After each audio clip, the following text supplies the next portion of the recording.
Hello students, स्वागत है आप सभी का आपके अपने यूट्यूब चैनल जीके जीत सर में। आज देखिए मैं आपके लिए लेकर के आया हूँ राजस्थान की ज्योग्राफी है। तो उसमें अपना जो टॉपिक होगा, आज अपना टॉपिक है राजस्थान की जलवायु। कौन सा टॉपिक है? राजस्थान की जलवायु संबंधी। तो जलवायु के जो इम्पोर्टेंट क्वेश्चन बनते हैं, इम्पोर्टेंट जो फैक्ट हैं, वो अपन इस वीडियो के माध्यम से जानेंगे। और जानने से पहले मैं आपको बता दूं कि अगर आप मेरे यूट्यूब चैनल पर नए हैं और चैनल को आपने अभी तक सब्सक्राइब नहीं किया, चैनल को प्लीज़ सब्सक्राइब जरूर कर लीजिए, ताकि आपको जो भी कोई वीडियो है आप तक पहुंच जाए। शिक्षा संबंधी जितनी भी न्यूज़ हैं वो इस चैनल पर आपको दी जाती हैं। और राजस्थान, इंडियन और जो वर्ल्ड ज्योग्राफी हैं उसके वीडियोज़ भी मैंने काफ़ी उपलब्ध करा रखे हैं, आप प्ले लिस्ट में जा करके देख सकते हैं। तो अपन आप चर्चा करने वाले हैं, देखिए, और वीडियो को आप अंत तक ज़रूर देखिए। अच्छे अच्छे इसमें जो फैक्ट हैं वो आपको देखने को मिलने वाले हैं। तो देखो, सबसे पहली बात अपन करते हैं, राज्य का सबसे गर्म महीना कौन सा है। तो सबसे गर्म महीना कौन सा हो गया? आपका जून महीना हो गया। आप राजस्थान में रहते हैं, आपको पता ही है कि सबसे गर्म महीना कौन सा है, जून है। वैसे भी मैं आपको बता दूं कि जैसे ये पृथ्वी है, पृथ्वी में ये जो रेखा है वो कौन सी? भूमध्य रेखा। और ये कर्क रेखा है। कौन सी रेखा है? कर्क रेखा। ठीक है। और ये जो यहाँ पर है ये मकर रेखा है। मैंने पढ़ा भी रखा है टॉपिक अच्छी प्रकार से, आप देख सकते हैं बोर्ड के ऊपर। ये मकर रेखा है और यहाँ पर आपका भारत स्थित है। और भारत के बीचों बीच कर्क रेखा निकलती है, आपको पता है। और जून का जो महीना आता है तो उस समय सूर्य कहाँ चला जाता है? उत्तरी गोलार्ध में चला जाता है। और उत्तरी गोलार्ध में कर्क रेखा पर जून के महीने में सीधा चमकता है। कब चमकता है? 21 जून को। कब? 21 जून को ये सीधा चमकता है। कब चमकता है? 21 जून को। सबसे गर्म महीना राजस्थान का कौन सा हो गया? क्योंकि भारत उत्तरी गोलार्ध में, राजस्थान भी उत्तरी पूर्वी गोलार्ध में स्थित है, तो इसका यहाँ पर जून के महीने में सूर्य सीधा चमकता है। तो सबसे जो गर्म महीना होगा वो कौन सा होगा? जून होगा। और सबसे लंबे दिन की बात करें तो सबसे लंबा दिन कब हो जाएगा? 21 जून को। ठीक है। अब अपन बात करते हैं सबसे जो ठंडा महीना है, कौन सा महीना है? ठंडा महीना। और ठंडा महीना कौन सा हो जाएगा? दिसंबर हो जाएगा। दिसंबर और जनवरी, वैसे क्या है? दिसंबर है। ठीक है, दिसंबर और जनवरी। तो बात करें, देखो, सूर्य मकर रेखा पर कब आ जाता है? दिसंबर के महीने में आ जाता है। और 22 दिसंबर को सूर्य कहाँ पर चमकेगा? यहाँ पर। तो सबसे जो अगर छोटे दिन की बात करें, सबसे ठंडे दिन की बात करें, ठीक है, तो वो कौन सा होगा? 22 दिसंबर होगा। ये आपको ध्यान में रखना है। आ गई होगी आपकी बात इतनी समझ में। 22 दिसंबर को सूर्य कहाँ जाता है? दक्षिणी गोलार्ध में आता है। तो उत्तरी गोलार्ध में सूर्य की किरणें क्या पड़ती हैं? यहाँ तक उत्तरी गोलार्ध में अगर बात करें तो यहाँ पर तिरछी किरणें पड़ती हैं। और तिरछी पड़ने के कारण यहाँ पर दिन भी तो छोटा होगा। ठीक है। और अगर बात करें सबसे ठंडा दिन हो जाएगा। ठीक है। अब अपन बात करते हैं, देखो, आगे की। जिला स्तर पर सबसे गर्म जिला, मतलब अपने राजस्थान का जो सबसे गर्म जिले की बात करें तो सबसे गर्म जिला कौन सा है? चूरू है। और सबसे ठंडा जिला भी कौन सा हो गया? चूरू हो गया। सबसे गर्म जिला और सबसे ठंडा जिला कौन सा है? चूरू है। ये आपको ध्यान में रखना है, इंपॉर्टेंट बात है, सबसे गर्म और सबसे ठंडा। क्योंकि अगर हम ज्योग्राफी की दृष्टि से बात करते हैं तो जो चूरू है वो मतलब थोड़ा नीचाई में स्थित है। थोड़ा क्या है? नीचाई में स्थित है, जिस कारण से यहाँ सबसे गर्म और सबसे ठंडा ये जिला रहता है। क्योंकि सर्दियों में तो जो हवाएं हैं, ठंडी हवाएं, वो नीचे तक जा कर के बैठ जाती हैं, जिस कारण से सबसे ठंडा जिला रहता है। और गर्मियों में पृथ्वी की जो पार्थिव किरणें निकलने के कारण यहाँ पर सबसे गर्म जिला भी है। तो ये भी आप ध्यान रख सकते हैं, सबसे ठंडा और सबसे गर्म जिला कौन सा हो गया? चूरू हो गया। फिर बात करते हैं, देखो, वार्षिक तापांतर की। वार्षिक तापांतर की अगर बात करते हैं तो सर्वाधिक जो वार्षिक तापांतर है जो कहाँ का है? चूरू का है। सबसे जो वार्षिक तापांतर है सर्वाधिक, वो कहाँ का है? चूरू का है। और अगर दैनिक तापांतर की बात करें तो दैनिक तापांतर सर्वाधिक कहाँ का है? जैसलमेर का। वार्षिक पूरे वर्ष की अगर तापांतर की बात करें, तापमान में अंतर, तो सबसे ज़्यादा क्या है? चूरू है। क्योंकि इस अंतर कैसे हो गया? आपको मालूम ही कि गर्मियों में सबसे ज़्यादा गर्मी पड़ती है यहाँ पर, और सर्दियों में सबसे ज़्यादा सर्दी पड़ती है। -3 तक यहाँ का तापमान है वो पहुँच जाता है। तो दोनों में, गर्मी में 50 डिग्री तक चला जाता है तापमान, 49-50 डिग्री के आसपास। और गर्मी सर्दियों में यहाँ पर माइनस में चला जाता है, जिस कारण से तापमान में अंतर ज़्यादा आ जाता है। वार्षिक ताप की अगर बात करें पूरे की निकालें तो अंतर ज़्यादा आ जाता है। तो ये आपको ध्यान रह जाएगा कि सबसे गर्म और सबसे ठंडा चूरू है, तो तापांतर भी यहीं ज़्यादा होगा। अब दैनिक की बात करें, दिन की बात करें, प्रत्येक दिन की, तो कौन सा हो जाएगा? जैसलमेर। क्योंकि जैसलमेर में वर्षा भी कम होती है। दूसरी बात, यहाँ पर बलुई मिट्टी है जो पाई जाती है, जिस कारण से दैनिक तापांतर की अगर बात करें तो दैनिक तापांतर सर्वाधिक कहाँ होगा? जैसलमेर में। अब यहाँ पर देखो, न्यूनतम की बात कर लेते हैं। ठीक है, ये तो सर्वाधिक वार्षिक और हो गया। अब न्यूनतम वार्षिक और दैनिक तापांतर, वार्षिक और दैनिक तापांतर दोनों न्यूनतम कहाँ रहता है? डूंगरपुर में रहता है। ये आपको ध्यान रखना है, कहाँ पर? डूंगरपुर में न्यूनतम वार्षिक तापांतर। ठीक है, वार्षिक तापांतर और दैनिक तापांतर न्यूनतम कहाँ रहता है? डूंगरपुर में रहता है। तो ये आपको ध्यान रखना है, न्यूनतम दोनों ही वार्षिक और दोनों ही कहाँ रहता है? डूंगरपुर में रहता है। ये आपको ध्यान में रखना है। ठीक है, अब बात करते हैं आर्द्रता की। आर्द्रता की, तो सर्वाधिक आर्द्रता वाला महीना कौन सा हो गया? अगस्त। अगर हम बात करें, देखो भारत में सबसे पहले अगर हम बात करें तो सबसे पहले जून महीने में 1 जून के आसपास जो मालाबार तट है वहाँ पर केरल के अंदर मानसून सबसे पहले दस्तक देता है। वैसे अगर बात करें तो अंडमान निकोबार द्वीप समूह के अंदर सबसे पहले मानसून आता है, जून से ही पहले आ जाता है, मई में आ जाता है, लेकिन जून में भारत के अंदर ये प्रवेश करता है। ठीक है, फिर जून जुलाई के अंदर ये राजस्थान तक पहुंच जाता है। और अगस्त महीने में अगर राजस्थान की बात करें तो अगस्त महीने में सबसे ज़्यादा वर्षा यहाँ पर होती है। तो सर्वाधिक आर्द्रता वाला जो महीना कौन सा हो गया? सर्वाधिक आर्द्रता वाला महीना कौन सा हो गया? अगस्त हो गया। ठीक है, न्यूनतम आर्द्रता वाला महीना कौन सा हो गया? अप्रैल। अप्रैल माह में वर्षा नहीं होती है। तो सबसे न्यूनतम आर्द्रता मतलब नमी की मात्रा जो सबसे कम रहती है। ठीक है, तो अप्रैल हो गया। अब देखो सर्वाधिक आर्द्रता वाला संभाग की बात करें तो सर्वाधिक आर्द्रता वाला संभाग कौन सा हो गया? कोटा हो गया। कोटा संभाग में कौन कौन सा आ गया? कोटा, बूंदी, बारा और झालावाड़। 4 जिले आते हैं, कोटा, बूंदी, बारा, झालावाड़। क्योंकि सर्वाधिक वर्षा कहाँ होती है? झालावाड़ में होती है। तो आपको पता ही होना चाहिए कि झालावाड़ कौन से संभाग में आ रहा है? कोटा संभाग में आ रहा है। तो कोटा सर्वाधिक आर्द्रता वाला। न्यूनतम में आपको ध्यान रखना है आर्द्रता कहाँ पाई जाती है? जोधपुर में। जोधपुर जो संभाग है। तो यहाँ पर जैसलमेर में आपको पता ही है कि सबसे कम वर्षा होती है। तो ये कौन से संभाग में? तो आपको ध्यान रखना है जोधपुर संभाग में आता है। तो जोधपुर में सबसे न्यूनतम आर्द्रता पाई।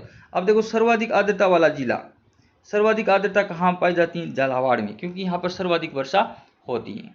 ये आपको ध्यान रखना, सर्वाधिक वर्षा कहाँ हो रही है? झालावाड़ में हो रही है। तो सर्वाधिक आर्द्रता भी कहाँ पाई जाती है? झालावाड़ में। ठीक है, नमी की मात्रा। और न्यूनतम कहाँ? जैसलमेर में, क्योंकि सबसे कम वर्षा कहाँ हो रही है? जैसलमेर में हो रही है। और जैसलमेर में होने के कारण तो ये आपको ध्यान में रखना है।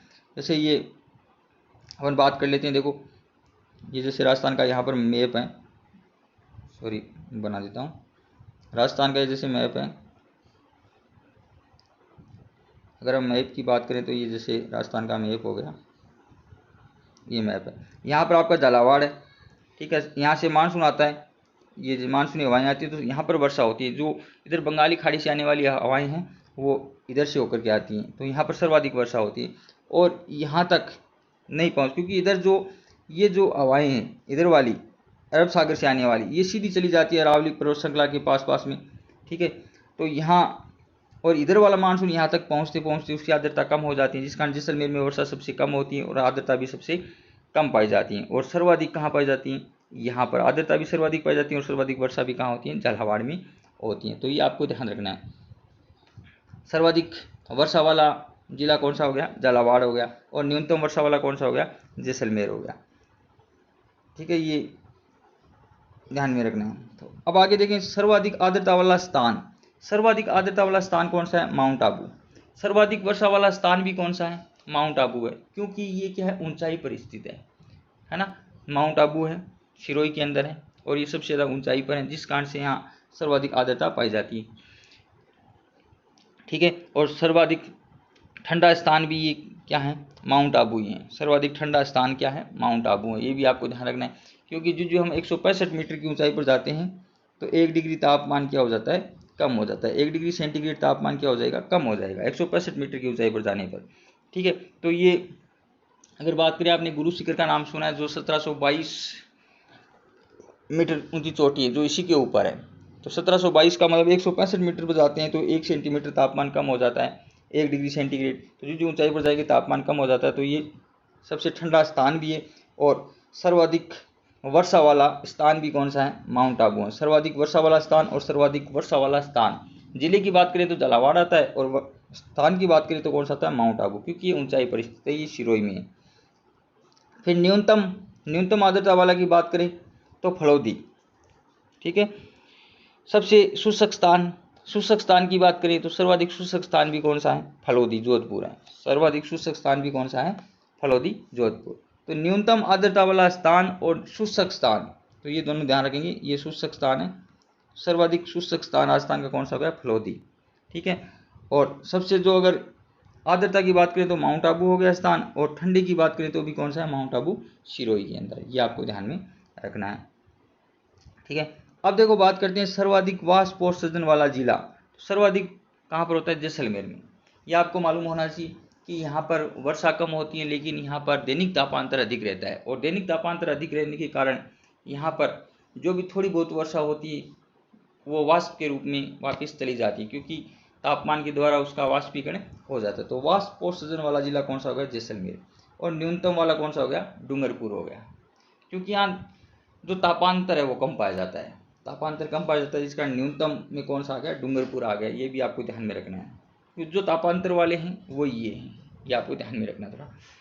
फिर राजस्थान की औसत वार्षिक वर्षा कितनी? 57, ठीक है, 0.51। तो अगर बात करें लगभग में तो 58 सेंटीमीटर वर्षा राजस्थान की होती है, औसत वर्षा। अब सर्वाधिक वर्षा वाला मैंने आपको बता ही दिया, सर्वाधिक वर्षा वाला जो जिला है वो कौन सा हो गया? झालावाड़ हो गया। सर्वाधिक वर्षा वाला जिला कौन सा हो गया? झालावाड़ हो गया। लगभग 40 दिन के आसपास यहाँ पर वर्षा होती है, ठीक है। अब वर्षा कितनी होती है? 57.51 और लगभग 58। राज्य की समवर्षा रेखा जो कितनी है? 50 सेंटीमीटर, जो अरावली पर्वत श्रृंखला के समांतर निकलती है। जैसे ये राजस्थान का आपका मैप है, ये यहाँ पर राजस्थान का आपका मैप है, ठीक है। और ये अपनी समवर्षा रेखा है 50 डिग्री सेंटीमीटर, ठीक है। और 25 सेंटीमीटर जो समवर्षा रेखा है वो जो ये मरुस्थलीय भौतिक प्रदेश है आपका, तो इसको ये दो भागों में बांटती है, 25 सेंटीमीटर और 10 सेंटीमीटर समवर्षा रेखा जैसलमेर के अंदर से निकलती है। ये भी आप ध्यान रखेंगे। तो 10, 25 और 50 सेंटीमीटर समवर्षा रेखा, इन तीनों का आप ध्यान रखेंगे। फिर देखो इसके अलावा अपन वर्षा की और भी बात कर लेते हैं। सर्वाधिक वर्षा कहाँ होती है? झालावाड़ में होती है। लगभग 40 दिन के आसपास वर्षा होती है झालावाड़ में, सर्वाधिक वर्षा, ठीक है। सबसे कम वर्षा कहाँ होती है? जैसलमेर में। मैंने बता दिया आपको सबसे कम वर्षा कहाँ होती है? जैसलमेर में होती है। और सर्वाधिक वर्षा वाला स्थान कौन सा हो गया? माउंट आबू, ठीक है। और सबसे कम वर्षा वाला जो स्थान हो गया वो जैसे शुष्क स्थान कौन सा है? फलोदी है। तो सबसे कम वर्षा वाला स्थान कौन सा हो गया? फलोदी। सबसे शुष्क स्थान कौन सा हो गया? फलोदी हो गया। और न्यूनतम आर्द्रता वाला स्थान भी कौन सा हो गया? फलोदी हो गया। ये आपको ध्यान रखना है, ठीक है। तो सर्वाधिक वर्षा वाला जो स्थान है वो माउंट आबू है, और सर्वाधिक वर्षा वाला स्थान भी कौन सा हो गया? माउंट आबू। तो वर्षा वाला स्थान भी ध्यान रखेंगे आप यहाँ पर साथ में, ठीक है। वर्षा वाला स्थान आगे होगी बात समझ में। अब देखो अपन बात करते हैं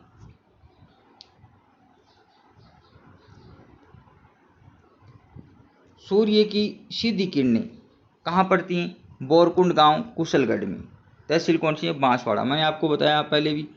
देखो ये यहाँ पर ये राजस्थान का मानचित्र, तो यहाँ से ये कर्क रेखा गुजरती है, बांसवाड़ा के कुशलगढ़ के बीचों बीच गुजरती है, ठीक है। ये कर्क रेखा है, तो ये कहाँ से गुजरती है? बोरकुंड गांव कुशलगढ़ से निकल, ठीक है। तो सीधी किरणें यहीं पे पड़ती हैं कुशलगढ़ के अंदर, ये आपको ध्यान रखना है।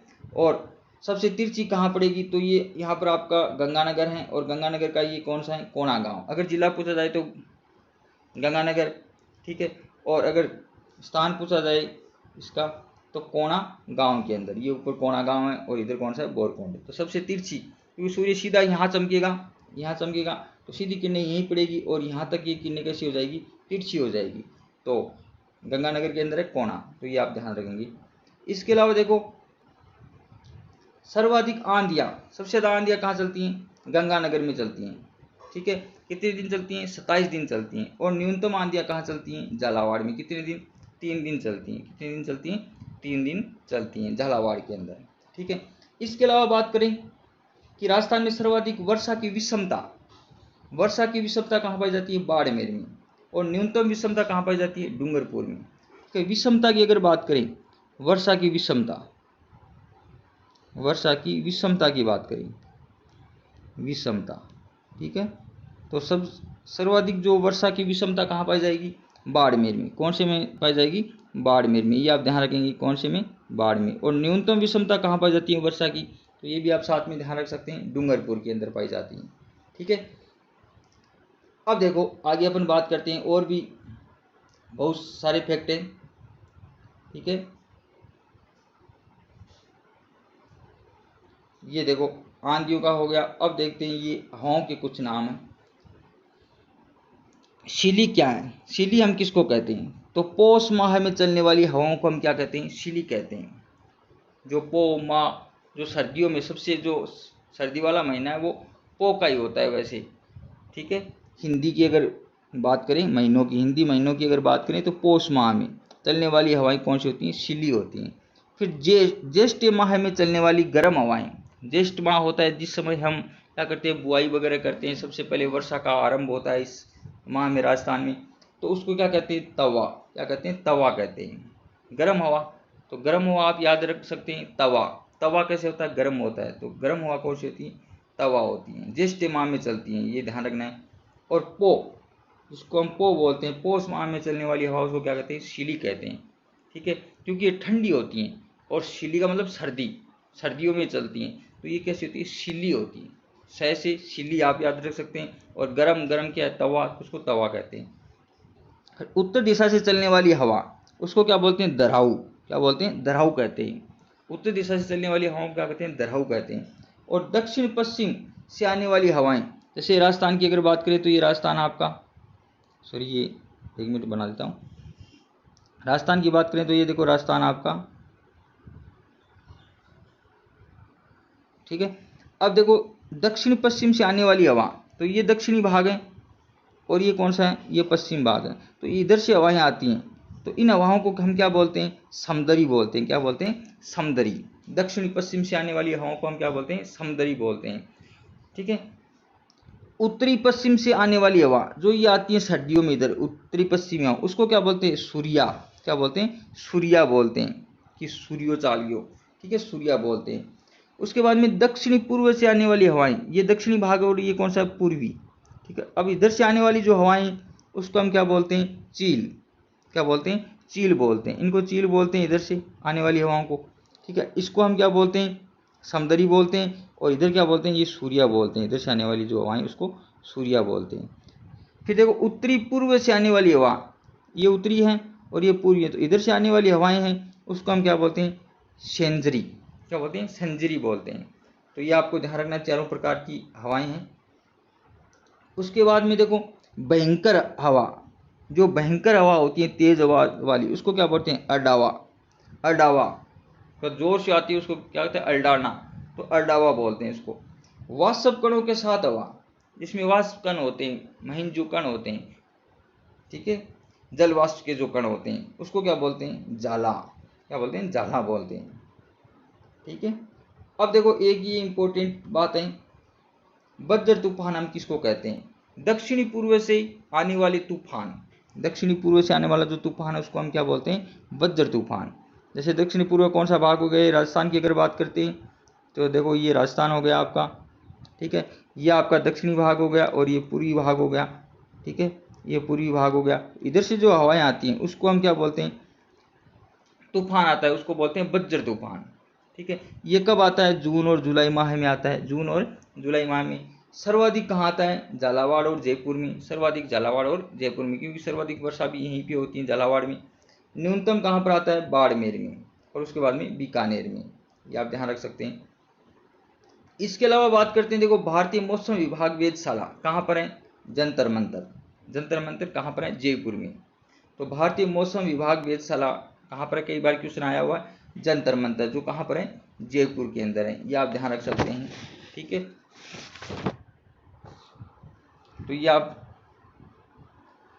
अब देखो, तो ये मुख्य मुख्य जो आपके फैक्ट हैं वो हो गए। इसके अलावा आप इसमें याद रख सकते हैं जलवायु टोपी में माउट किसको कहते हैं, जो भूमध्य सागर कैस्पियन सागर है उनसे होकर जो हवाएं आती हैं इधर से, ये भूमध्य सागर इधर से होकर हवाएं आती हैं, तो ये जब राजस्थान में प्रवेश करती हैं सर्दियों के समय, ठीक है, तो इसको बोलते हैं पश्चिमी विक्षोभ, क्योंकि ये पश्चिम की तरफ से आती हैं। तो यहाँ पर जो शीतकाल में वर्षा होती है, सर्दियों में जो वर्षा होती है हल्की, उसको हम क्या बोलते हैं, माउट कहते हैं, जो रबी की फसल के लिए बहुत ही क्या होता है, उपयोगी होता है, माना जाता है। तो ये आप ध्यान रख सकते हैं। आंधियों की अपन ने बात की थी, तो आंधियाँ सर्वाधिक गंगानगर में चलती हैं। कितने दिन? 27 दिन चलती हैं। हनुमानगढ़ में 24 दिन चलती हैं। यहाँ गंगानगर में 27 दिन चलती हैं, हनुमानगढ़ में फिर 24 दिन यहाँ पर चलती हैं। उसके बाद में बीकानेर में बात करें तो बीकानेर में 18 दिन चलती हैं। जैसलमेर में इधर आए तो 16 दिन चलती हैं। ठीक है, तो ये मुख्य हैं। और सबसे कम कहाँ चलती है? यहाँ झालावाड़ में। सर्वाधिक वर्षा झालावाड़ में होती है, सबसे कम यहाँ पर आंधियाँ चलती हैं। ये आप ध्यान रख सकते हैं। ठीक है, इसके अलावा लू आप सभी जानते हैं, गर्मियों में जो गर्म हवाएं चलती हैं, पवनें चलती हैं, उसको हम क्या कहते हैं? लू चलते हैं। और बबुल्या, बबुल्या हम किसको कहते हैं? ये भी आप ध्यान रख सकते हैं। बबुल्या, बबुल्या हम किसको बोलते हैं? ये भी आप ध्यान रख सकते हैं। बबुल्या हम किसको बोलते हैं? जब हवाएं चलती हैं, तो जैसे ये हवाएं आ रही हैं चारों तरफ से, ठीक है, ये हवाएं आ रही हैं इधर, और ये आकर के यहाँ पर इसे घूमने लग जाती हैं और घूमती हुई ऊपर की तरफ उड़ती हैं, तो उसको हम क्या बोलते हैं? बबुल्या बोलते हैं। जिसको हम क्या बोलते हैं? वायु भंवर, कि वायु के अंदर क्या है? भंवर उत्पन्न हो गया, वायु भंवर। ठीक है, वायु में भंवर उत्पन्न हो जाता है, तो ये भी आप ध्यान रख सकते हैं। ठीक है, बबुल्या हम किसको कहते हैं? जी, इंपॉर्टेंट फैक्ट हैं ये भी। तो ये दोस्तों अपने इम्पोर्टेंट क्वेश्चन हो गई जलवायु संबंधी। अगर आपको वीडियो अच्छा लगे मेरा, तो इसको लाइक शेयर कमेंट जरूर करना, चैनल को सब्सक्राइब करना ना भूलें। धन्यवाद दोस्तों। अगले वीडियो में